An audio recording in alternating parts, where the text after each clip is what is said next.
In this part of the test, you'll hear two different extracts. In each extract, a health professional is talking to a patient. For questions 1 to 24, complete the notes with information you hear. Now look at the notes for extract 1.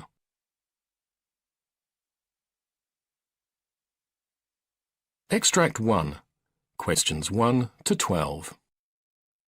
For questions 1 to 12, complete the notes with a word or short phrase. You now have 30 seconds to look at the notes.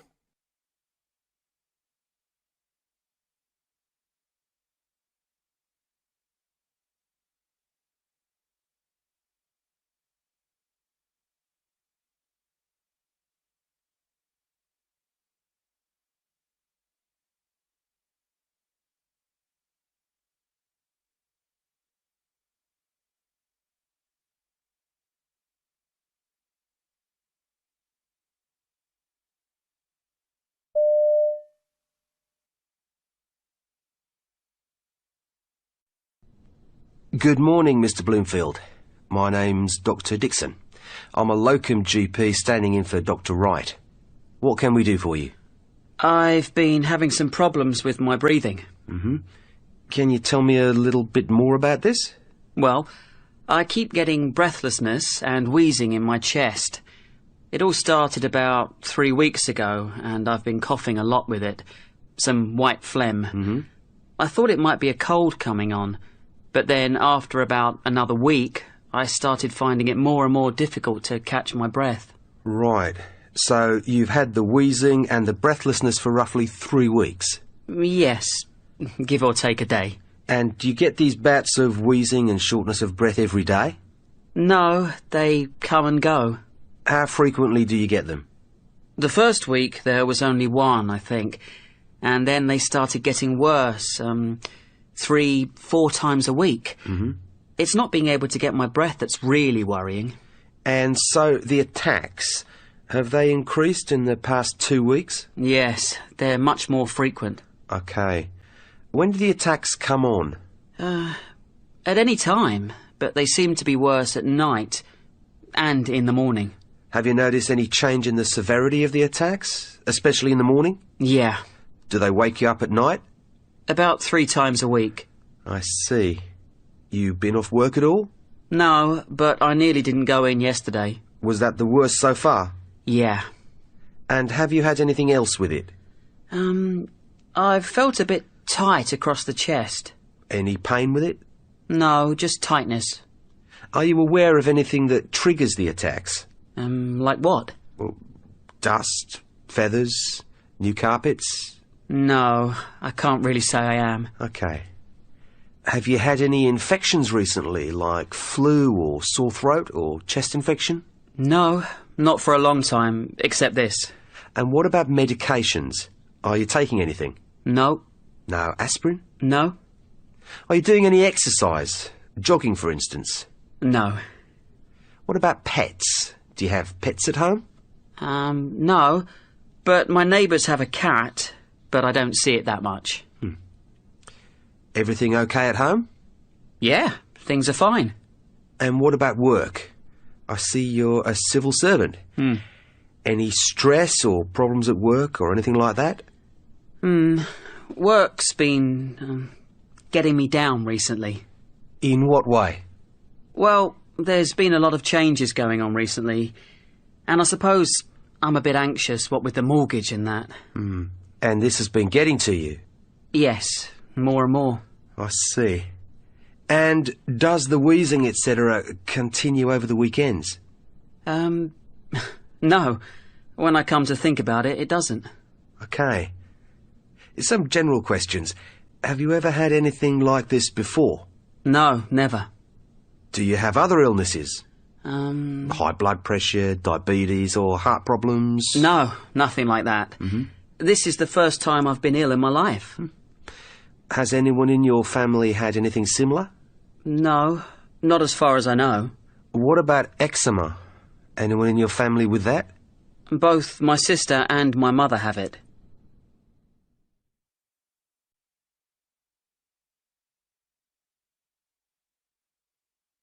Extract 2. Questions 13 to 24. For questions 13 to 24, complete the notes with a word or short phrase. You now have 30 seconds to look at the notes.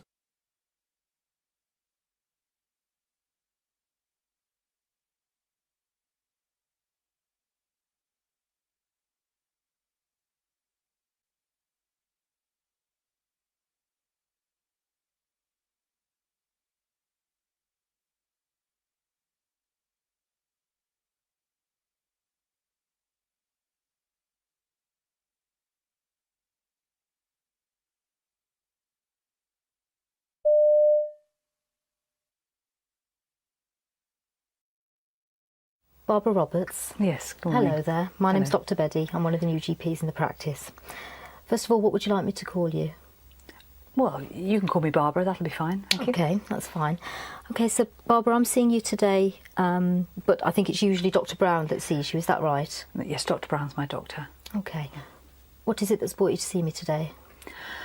Well, I've come about my tummy problem. I've got terrible trouble with my stomach, and Dr. Brown just doesn't seem to be able to get to the bottom of it. And I thought perhaps I'd come and see you to see if you could help.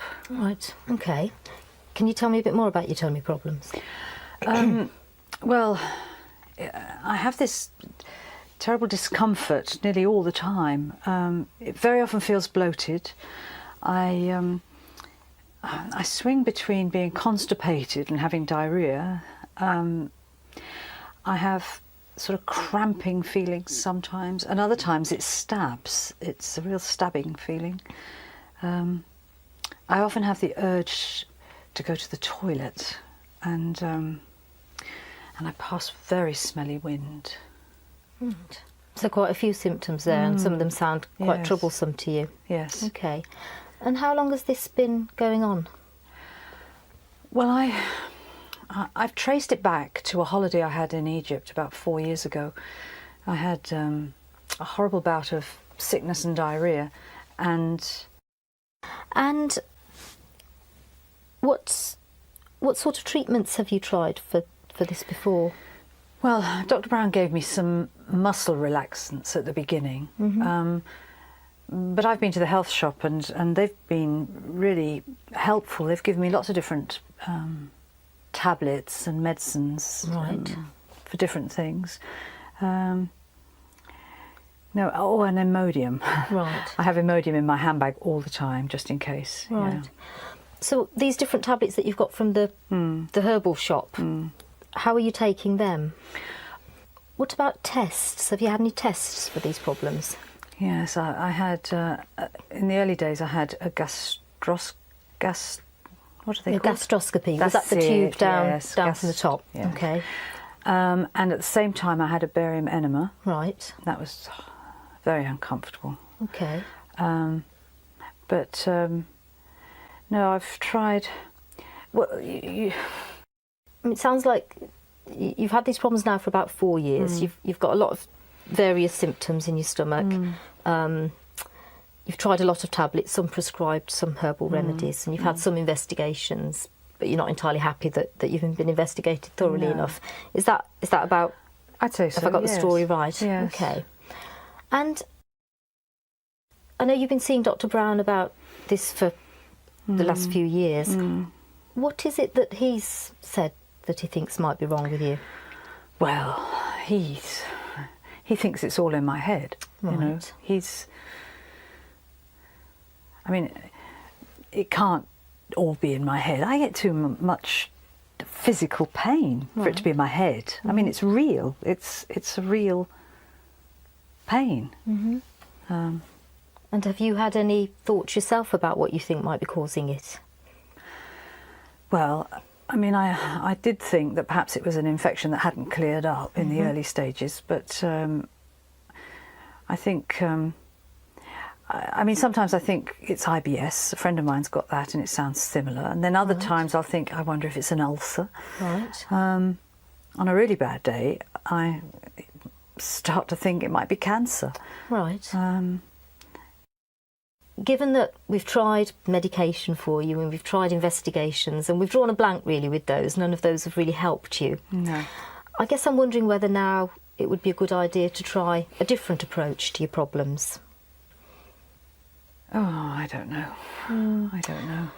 And I guess what I'd be wondering is whether one of the approaches we need to be using now is thinking about what you do with your life and what you do with your day, and maybe trying to bring back some of those pleasurable things, you know, even if it's just meeting up with your female friends once a week, and whether actually doing those sorts of things might generally improve your quality of life.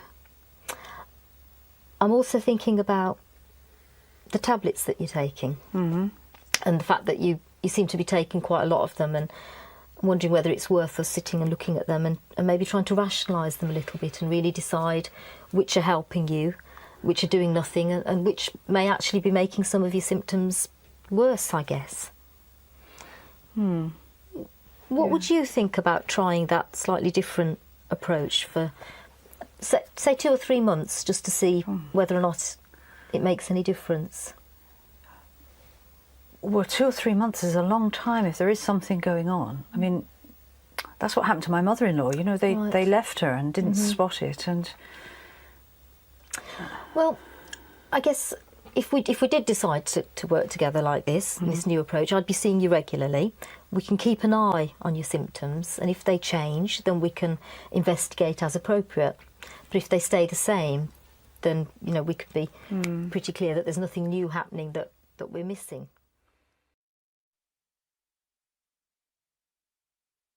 That is the end of Part A. Now look at Part B.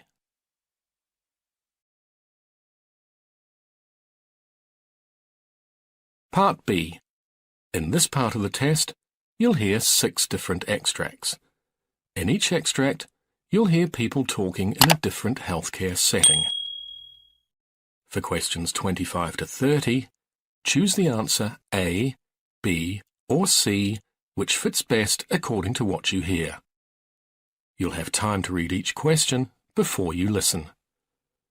Complete your answers as you listen. Now look at question 25. Now read the question.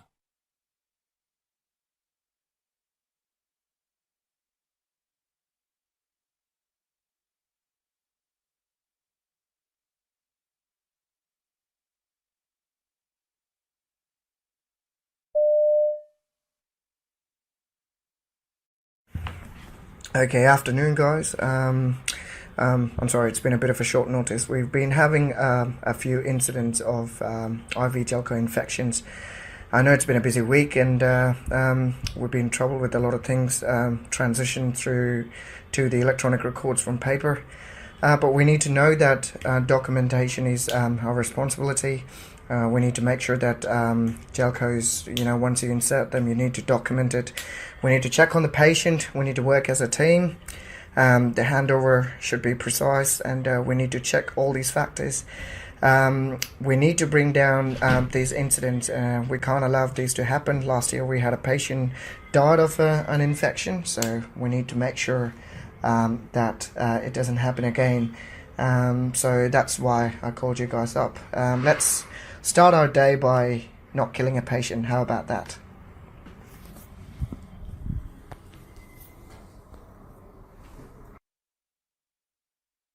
Question 26.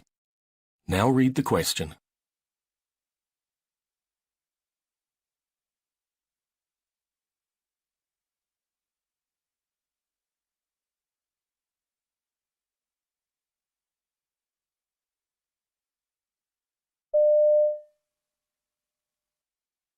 During your stay, we will work to keep you as comfortable as possible. Unfortunately, it is unrealistic to feel zero pain after surgery. Our goal is to manage your pain at levels allowing you to participate in physical therapy and other activities. We have many tools to attack pain, starting with the peripheral nerve catheter, or PNC, inserted into your operative leg by the anesthesia team. The PNC delivers numbing medication to surround the nerve that supplies feeling to your hip or knee. We supplement the PNC with other medications as needed, either in pill or IV form. One big help in controlling your pain is to keep your new joint active by moving and working with therapy. Lying in bed too long can result in more pain as the joint grows stiff. In addition to pain medication, you will receive a 10-day supply of Lovenox.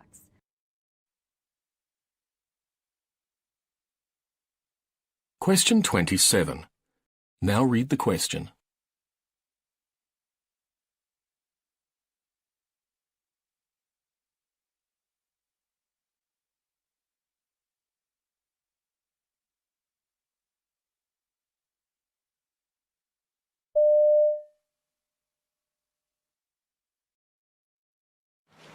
Mr. Fernandez is a 52-year-old gentleman who was admitted to the ER last night. He lives with his wife, Judy, and was found down at home.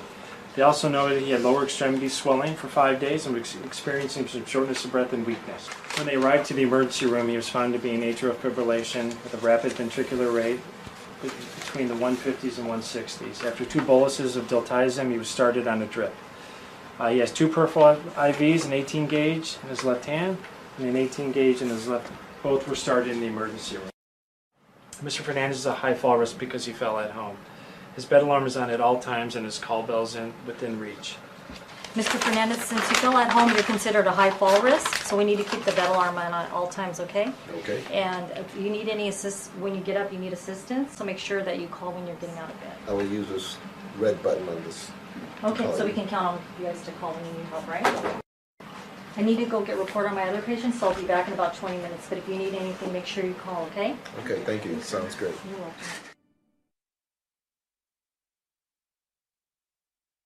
Question 28. Now read the question.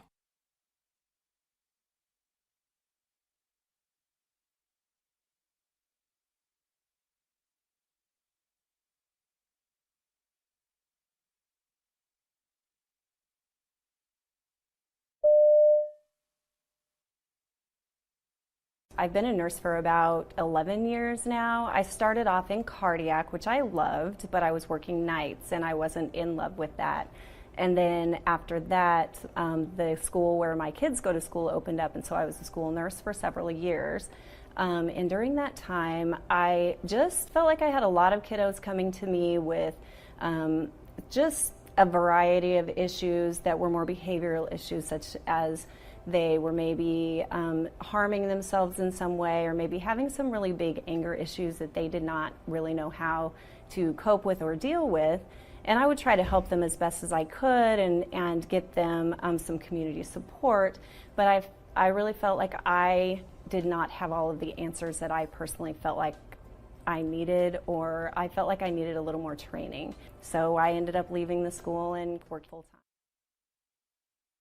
Question 29. Now read the question.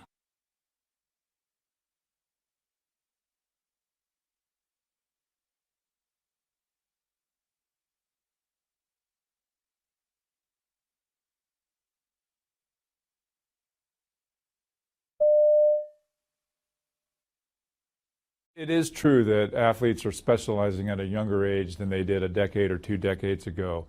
And that does create overuse problems with doing the same repetitive motions year-round, which is why we typically recommend for kids, hey, enjoy everything, be involved in everything, do a lot of different things. There will always be sports that one athlete will excel more at than another, but it's still healthy to be a multi-sport athlete and use different body parts and different mechanisms. And when you're growing and developing, that has a different impact on your body where you have open growth plates versus when you get older and those growth plates close. And if you're doing the same repetitive activity in a specific area with an open growth plate, you can have a problem there.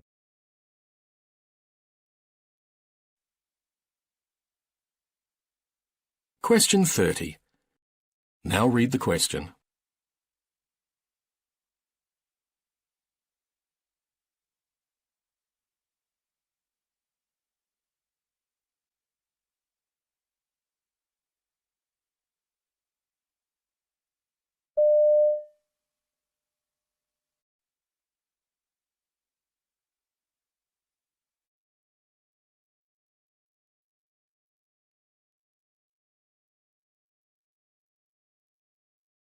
This is one of our mannequins, the SimMan Essential. he is capable of being a healthy patient. We can also program in variables on him that cause him to be unhealthy patient as well, because as we know, most of our patient population these days aren't your typical healthy patient.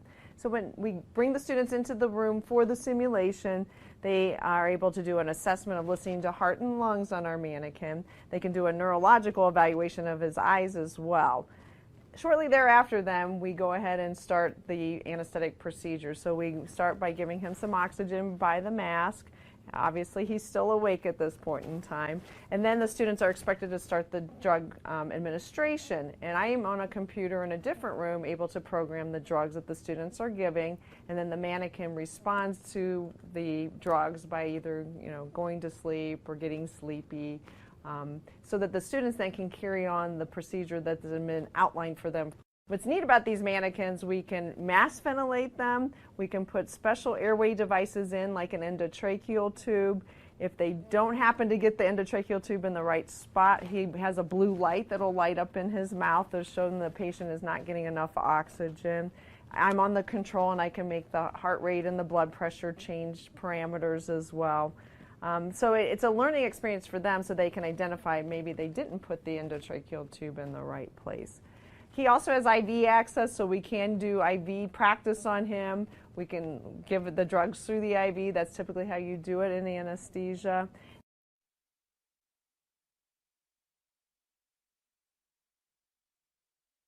That is the end of Part B. Now look at Part C.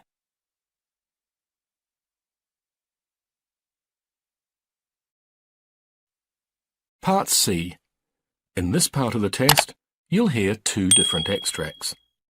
In each extract, you'll hear health professionals talking about aspects of their work.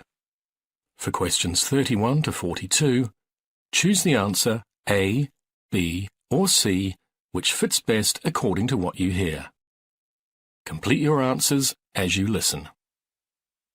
Now look at Extract 1. Extract 1. Questions 31 to 36. You now have 90 seconds to read questions 31 to 36.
It is important to realise that 83% of people who commit suicide or attempt suicide have had contact with a doctor within a year of their death, and up to 66% of people who commit or attempt suicide have had such contact within a month of their death. Therefore, with better prevention techniques, these figures could be reduced. We can divide suicide prevention into three categories, which are primary, secondary, or tertiary. Secondary suicide prevention aims to decrease the likelihood of a suicide attempt in high-risk patients. Tertiary suicide prevention occurs in response to completed suicides and attempts to diminish suicide in a particular geographical area or in a particular age group. I would now like to look at secondary suicide prevention in more detail. Secondary suicide prevention is particularly important, but not always given the attention that it deserves, in part because research into secondary prevention is only just starting to be applied to clinical practice. Now, from a clinical perspective, suicide is often difficult to predict due to its complex nature. The three major risk factors that contribute to suicidal behaviour are biological, psychological, and proximal stresses, which are recent events that can lead to increased suicide risk. Firstly, there are biological risk factors for suicide, which include low blood cholesterol levels, medical or neurological illnesses such as multiple sclerosis, stroke, Huntington disease and epilepsy, cigarette smoking. Secondly, there are psychological risk factors which include a childhood history of physical or sexual abuse, aggressive personality traits, low self-esteem, and poor access to psychiatric treatment. Thirdly, there are proximal stresses, or the recent events that can lead to increased suicide risk, and these include relationship problems with a spouse, partner, or loved one, financial troubles caused by unemployment or large amounts of debt, a family history of suicide, major depression, and drug abuse. The clinical evaluation of the medical and psychiatric history of a patient and of their current state is the crucial and essential element of the suicide assessment process.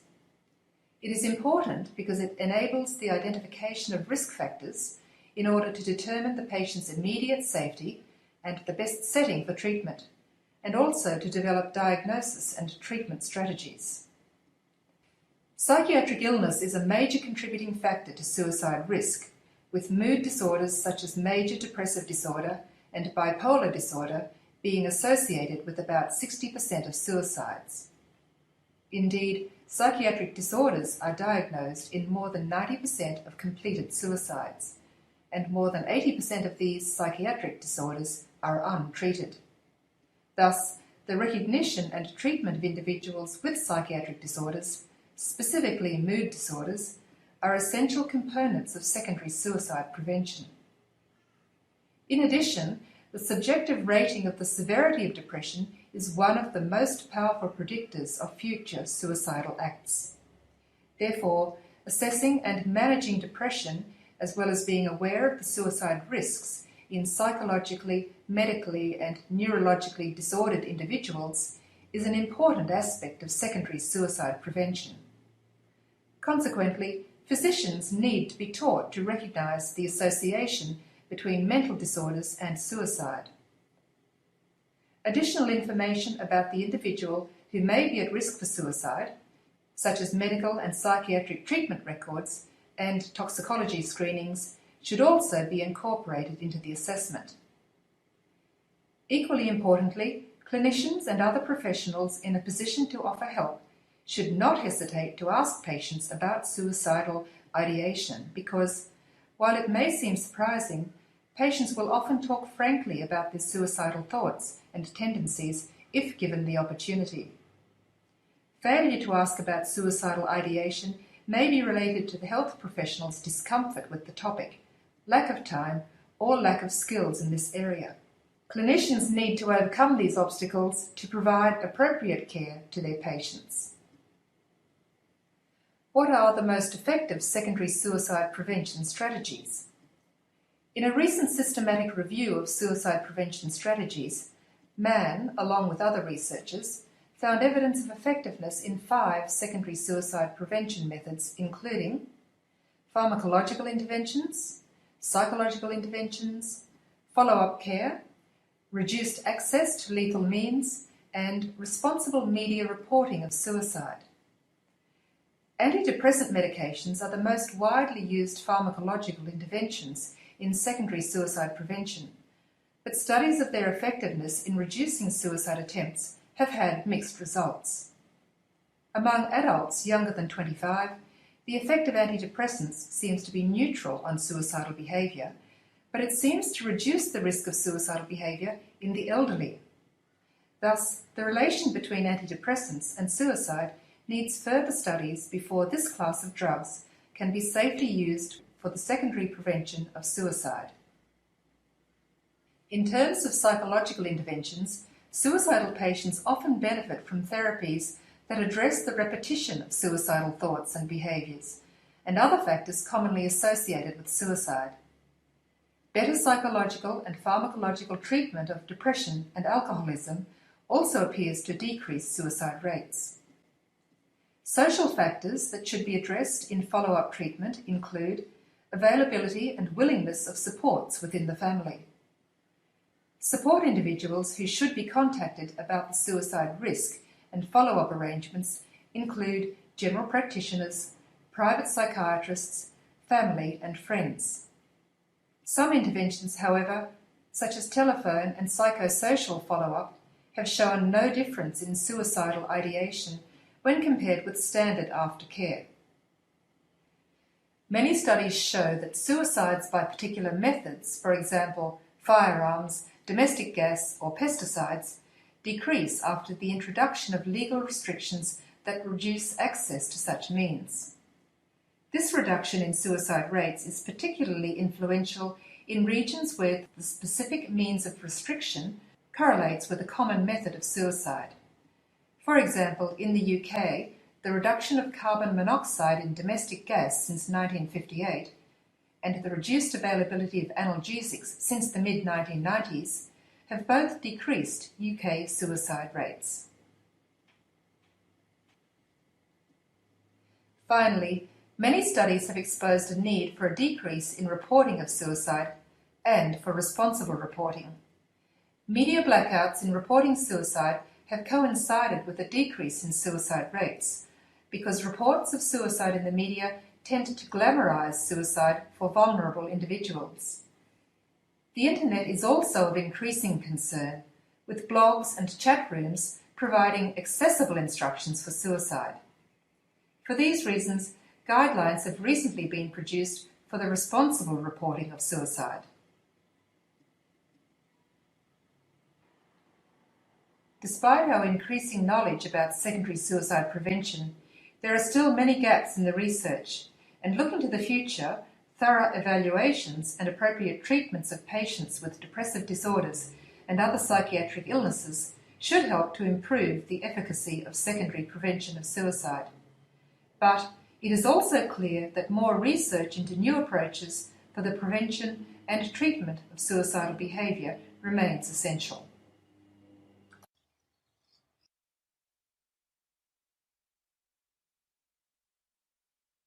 Now look at Extract 2. Extract 2, questions 37 to 42. You now have 90 seconds to read questions 37 to 42.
New research from the Perkins Institute at the University of Sydney claims to have found the diet that boosts FGF21 levels. One of the lead scientists on the study was Samantha Solon-Beat of the Perkins. Welcome to the Health Report. Thank you for having me. So what is this stuff, FGF21? I mean, it's almost eye-crossingly complicated from the look of it. Yeah, it seems complicated, but it's actually not. And recently, there's actually been an immense amount of interest in fibroblast growth factor 21, or FGF21. And this hormone has actually recently been called this fountain of youth hormone, which we know can be influenced by diet. And the reason why FGF21 is so interesting is because high levels of this miracle hormone, as it's called, has actually been shown to play a huge role in influencing appetite, improving metabolic health and immunity, and even extending lifespan in mice.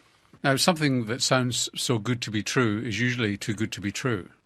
At this point, there are no adverse effects shown with increased levels of FGF21.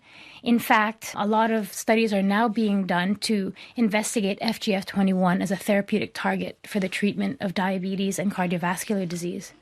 Let's just double back, Sam. A year or so ago, we had Steve Simpson, who's the director of the Perkins Institute, talking about this 25 diet study where they studied 25 diets in mice to see if you could replicate the life-prolonging effects of a low-calorie diet, where extremely low-calorie diets in some animal species, in fact all animal species, it seems, apart from humans because it's not been proven yet, increases life expectancy or lifespan. Is the FGF21 really the heart of this matter? We think it actually could be. Certainly in this study, we've shown that a diet low in protein and high in carbohydrate is the most effective way to increase levels of this miracle hormone. And that this diet was also associated with several markers of improved metabolic health in mice.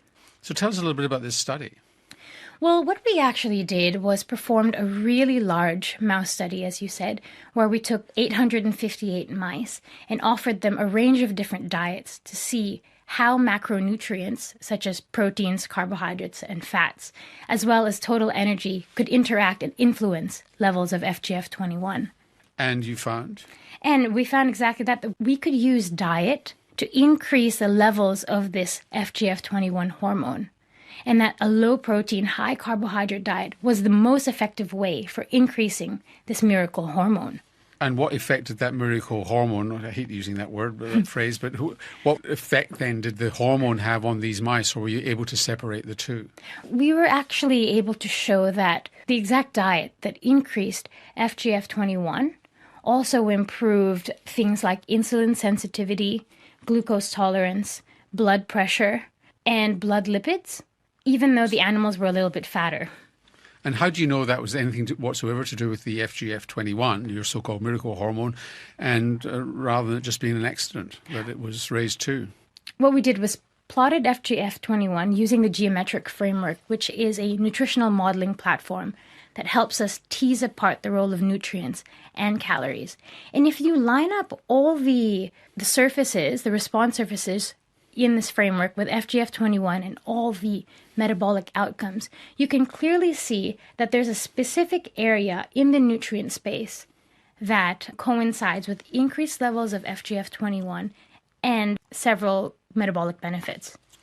And what kind of carbohydrate, and what happened with fats?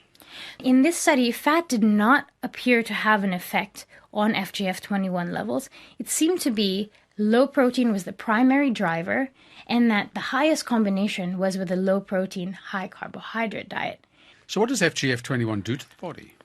And that's a really good question. And that's really the next step of our study. We want to understand how FGF21 signaling works in response to diet to mediate all these beneficial outcomes. Do we know that there are any medications affected? At this point, no. It seems that it goes up with starvation, it goes up with overfeeding.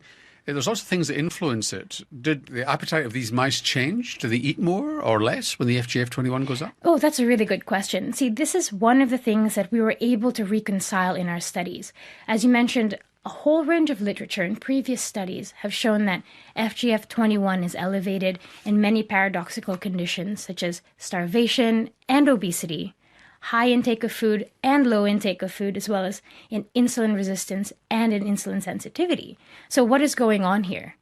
Using the geometric framework, we were actually able to tease apart these findings, showing that reduced protein intake is the primary driver of FGF21. Okay, so what happens in mice does not necessarily happen in humans.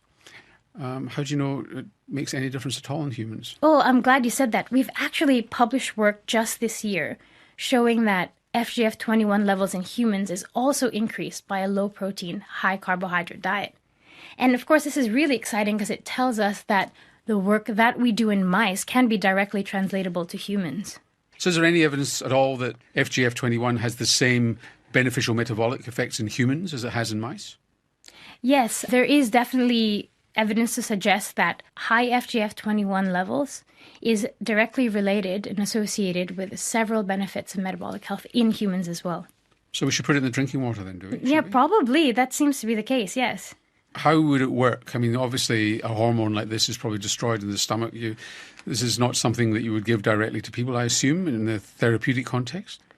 At the moment, it's difficult to do chronic administration to humans. So what's happening in terms of drug development is trying to develop mimetics of FGF21 and analogs. So not exactly administering this hormone per se, because it would require chronic injections or chronic administration. So almost nothing that's touted as a breakthrough or a miracle by scientists turns out to be so. What are your modest expectations of FGF21 in humans? Well, in humans, we actually think that FGF21 is extremely promising. We think that, at least in humans, we've shown that FGF21... So a treatment for type 2 diabetes? Absolutely. That sort of thing? Yes. We've shown that humans seem to respond in the same way as mice. So this could mean that we could tailor our diets and our nutritional guidelines to generate a range of benefits from FGF21. Is it too blunderbuss? You're describing something that sounds blunderbuss rather than targeted. You're just spraying an effect rather than targeting an effect. If you can do anything with it, it's going to be a very wide set of actions which you're going to find hard to control, isn't it? At the moment, everyone is very interested at FGF21, but no one really knows its mechanism of action. And it seems to be a race at the moment. How does it work? What turns it on? What switches it off? And what can we do to find out more about it? So at this point, I think it's a really hot topic and everyone's racing to find out the answer. And you hope you'll be first. Hopefully. Sam, thanks for joining us on the Health Report. Thank you so much. Samantha Solon-Beat is a researcher at the Perkins Institute at the University of Sydney, and on our website we'll have a link to our previous interview on the diet and longevity study.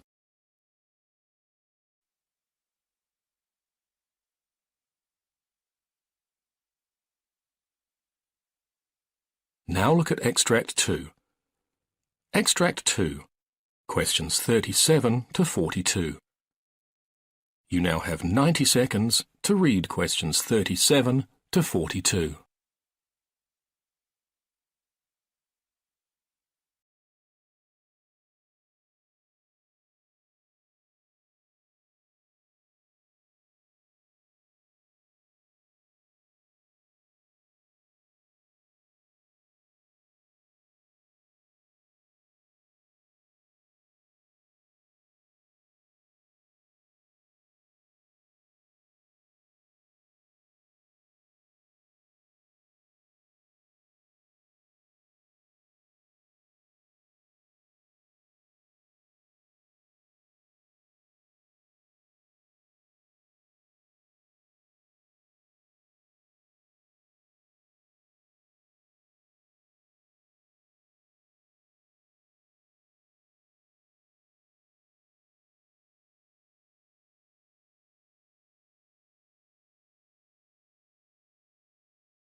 That is the end of the listening test.